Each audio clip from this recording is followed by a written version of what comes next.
Hello दोस्तों, नमस्कार। स्वागत है आप सभी का एजुकेशन मंत्रा में। दोस्तों, जो भी लेटेस्ट अपडेट हैं रोजगार से संबंधित, 69,000 से संबंधित, यूपीएसआई, बीएड इत्यादि से संबंधित सभी को यहाँ पर डिस्कस करने वाले हैं। वीडियो को लाइक एंड शेयर करें और चैनल पर नए हैं तो सब्सक्राइब भी कर लें। तो चलिए दोस्तों, वीडियो सेशन को स्टार्ट कर लेते हैं। दोस्तों, कल की डेट पर एक बहुत बड़ी यहाँ पर घोषणा हुई माननीय प्रधानमंत्री नरेंद्र मोदी जी के द्वारा कि सीबीएसई की जो परीक्षाएं हैं वो रद्द कर दी गई हैं। तो ऐसे में अब सरकारें जो बोर्ड परीक्षाएं हैं उनको रद्द कर सकती हैं। एक बड़ी अपडेट दिखाई दे रही है। देख सकते हैं दोस्तों, इंटरमीडिएट की परीक्षाएं रद्द कर सकती है सरकार। यूपी बोर्ड से जुड़ा हुआ मामला। मुख्यमंत्री योगी आदित्यनाथ ने ट्वीट कर सीबीएसई की परीक्षाएं रद्द करने के लिए अभिभावकों व विद्यार्थियों की ओर से प्रधानमंत्री के प्रति आभार व्यक्त किया है। अपने ट्वीट में उन्होंने कहा कि कोरोना संक्रमण के कारण सीबीएसई की परीक्षा रद्द करने का निर्णय देश भर के छात्रों के स्वास्थ्य सुरक्षा की दिशा में बढ़ाया गया महत्वपूर्ण कदम है।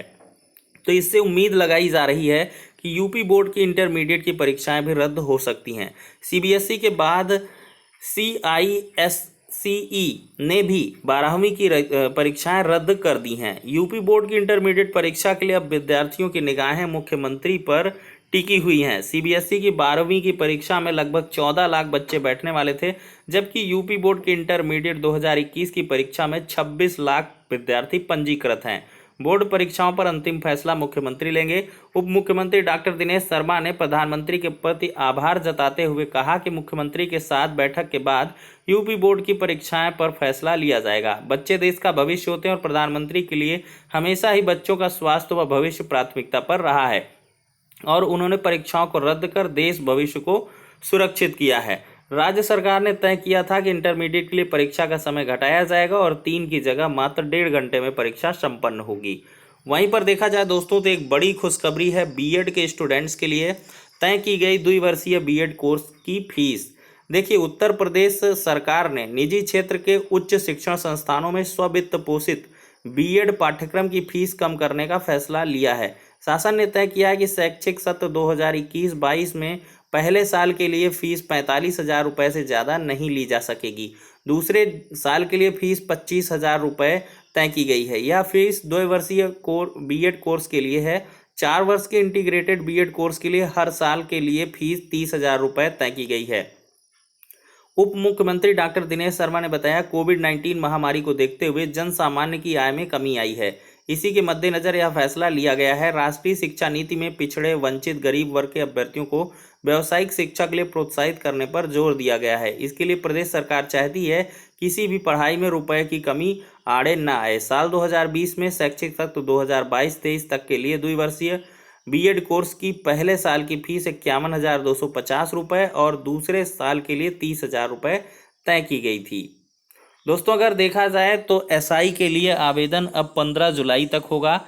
उत्तर प्रदेश पुलिस भर्ती एवं प्रोन्नति बोर्ड ने एसआई और एएसआई लिपिक, गोपनीय और लेखा के 1329 पदों के लिए आवेदन की अंतिम तिथि बढ़ाकर 15 जुलाई कर दी है। बोर्ड के मुताबिक कोरोना महामारी के कारण यह फैसला लिया गया है।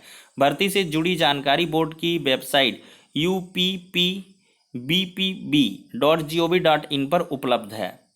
दोस्तों, देखा जाए तो 3 और जिलों में कोरोना कर्फ्यू में ढील दी गई है। लखीमपुर खीरी, गाजीपुर, जौनपुर, तीनों जिलों में एक्टिव केसों की संख्या 600 से कम होने पर बुधवार में कंटेनमेंट जोन के बाहर सभी बाजार शाम 7 बजे से सुबह 7 बजे तक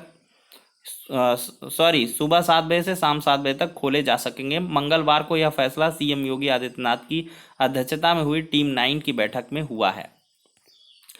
अब दोस्तों, यहाँ पर हम देखेंगे कि बीएड की फीस 11,000 रुपये कम हुई है और सीबीएसई की जो 12वीं की परीक्षाएं वो रद्द कर दी गई हैं। बाध्य नहीं किया जाना चाहिए। देखिए, विद्यार्थियों, अभिभावकों और शिक्षकों में भारी चिंता थी।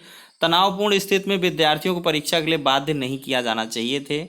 योगी जी भी इसका भरपूर समर्थन कर रहे हैं, तो इसका मतलब है कि इंटरमीडिएट की परीक्षाएं सीधे से रद्द होंगी। वहीं पर देखा जाए तो नई प्राथमिक शिक्षक भर्ती के लिए प्रशिक्षित मुंडन करा करेंगे विरोध। देखिए, प्राथमिक विद्यालयों के लिए नई शिक्षक भर्ती घोषित करने की मांग को लेकर प्रशिक्षित अभ्यर्थी सिर का मुंडन करा विरोध दर्ज करवाएंगे, जबकि महिला प्रशिक्षु अपने सिर पर और हाथ में काली पट्टी बांध विरोध दर्ज कराएंगी। अब देखा जाए दोस्तों तो एक बड़ी अपडेट है, नियुक्ति की मांग को लेकर आज से नौकरी दो अभियान चलेगा।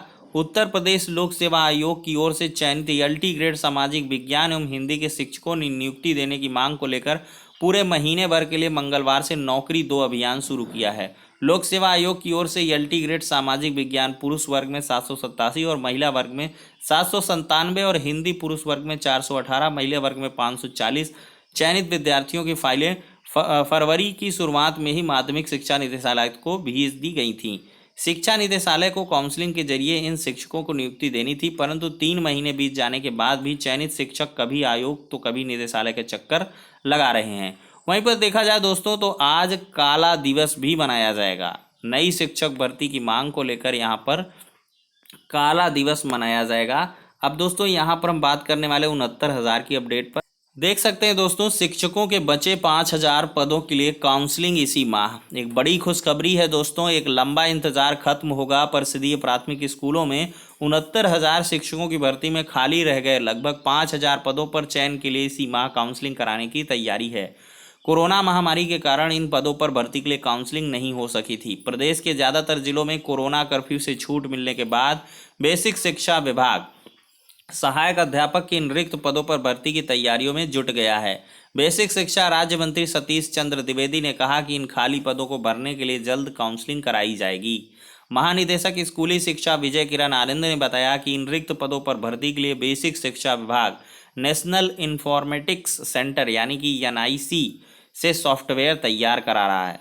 मैंने आपको पहले ही बता दिया था कि ये NIC को डेटा फॉरवर्ड है, NIC इसका कार्यक्रम तय कर रहा है और जल्द ही आपको खुशखबरी मिलेगी। तो वो आपको आज खुशखबरी समाचार पत्र के माध्यम से मिल चुकी है। देखिए यह काम लगभग पूरा हो चुका है, समझें। जल्द ही काउंसलिंग की तारीखें घोषित की जाएंगी। काउंसलिंग इसी माह कराने की योजना है। तो दोस्तों सारे कष्ट आपके दूर हो जाते हैं। 69,000 शिक्षक भर्ती के इन रिक्त पदों को भरने के लिए अप्रैल माह में ही काउंसलिंग कराने की योजना थी। इन रिक्त पदों को 69,000 शिक्षक भर्ती की मेरिट लिस्ट से आरक्षण के नियमों का पालन करते हुए भरा जाएगा। इनमें 1133 पद अनुसूचित जनजाति के हैं जिन्हें उपयुक्त अभ्यर्थियों की अनुपलब्धता के कारण नहीं भरा जा सका है। इन पदों को अनुसूचित जाति के अभ्यर्थियों से ही भरा जाएगा। तो देख सकते हैं दोस्तों यहाँ पर एक बड़ी खुशखबरी, एक बड़ी कन्फ्यूज़न दूर की जा चुकी है। महानिदेशक सर का भी ऑफिशियल स्टेटमेंट है और यहाँ पर सतीश चंद्र द्विवेदी जी का भी। तो दोनों ने मुहर लगा दी है, महानिदेशक और मंत्री जी ने। अब तो किसी भी हाल में ये काउंसलिंग होनी ही है। एक साथ दोनों के बड़े स्टेटमेंट आए हैं। NIC इसका डेटा तैयार कर रही है, मतलब पदों की स्थिति स्पष्ट हो चुकी है। 5,000 पद बिल्कुल भी मान के न चलिएगा, ये समाचार पत्रों का भी पद का डेटा एक्सपोज नहीं किया गया है, लेकिन यहाँ पर 5,000 से ज़्यादा पद हैं और पदों की संख्या अराउंड 7,000 हो सकती है। तो दोस्तों ये बड़ी इन्फॉर्मेशन है। आखिरकार लंबा इंतज़ार अभ्यर्थियों का खत्म होगा और जो भी एडिशनल अपडेट निकल के आती रहेंगी आप सभी को उपलब्ध करवाते रहेंगे। तो फिलहाल के लिए जो अभ्यर्थी बहुत निराश होते चले जा रहे थे, पेसिमिस्टिक इन नेचर हो रहे थे, उन सभी के लिए संजीवनी का कार्य करेगा। लेकिन अभी भी आप लोगों को शिथिल नहीं पड़ना है। ये आपके ही संघर्षों का नतीजा है, आपके ही जद्दोजहद का नतीजा है कि इस प्रकार की चीज़ें आपको देखने के लिए मिल रही हैं। तो प्रयास लगातार जारी रखें जब तक कि मंजिल आपको मिल ना जाए। और यही तर्ज पर मैं नए शिक्षक भर्ती के अभ्यर्थियों को भी बताना चाहूँगा, वो लोग भी लगातार ट्विटर अभियान चलाएं, लगातार यहाँ पर अपनी मांगों को रखते रहें और इन पर भी जल्द फैसला देखने के लिए मिलेगा। लेकिन सबसे पहला प्रयास होना चाहिए नई शिक्षक भर्ती के अभ्यर्थियों का कि UPTT का कार्यक्रम जारी करवाएं। हर हाल में मैं बता दूं, बिना UP टेट के यहाँ पर आपकी शिक्षक भर्ती आना नामुमकिन है। ऐसे में कोई भी देखिए प्रदेश सरकार हो, युवाओं को वो बहुत दिनों तक आक्रोशित नहीं रख सकती है। DLED 2019 बैच हुआ, B.Ed के सत्र हैं, उनकी भी परीक्षाएं होनी है। तो कैसे भाई यहाँ पे नई भर्ती निकाल देंगे? विज्ञापन नहीं आएगा। टेट के लिए आप लड़िए, आप फिर टेट के लिए लड़ोगे। जब सरकार कहे कि बिना टेट के हम भर्ती नहीं निकालेंगे तो आप टेट के लिए, तो आप UP टेट का कार्यक्रम जारी करवाइए। यूपी टेट के ऑनलाइन आवेदन स्टार्ट करवाइए। जून में ही स्टार्ट हो जाते हैं, जुलाई अगस्त में अगर एग्ज़ाम हो जाता है, सितंबर में भर्ती आ जाएगी, अक्टूबर नवंबर तक आप ज्वाइन कर लेना, आराम से एंजॉय करना अपनी लाइफ को। तो ऐसे काम करना चाहिए दोस्तों। तो फिलहाल के लिए सारी की सारी अपडेट्स हो जाती है, नेक्स्ट वीडियो में मिलते हैं।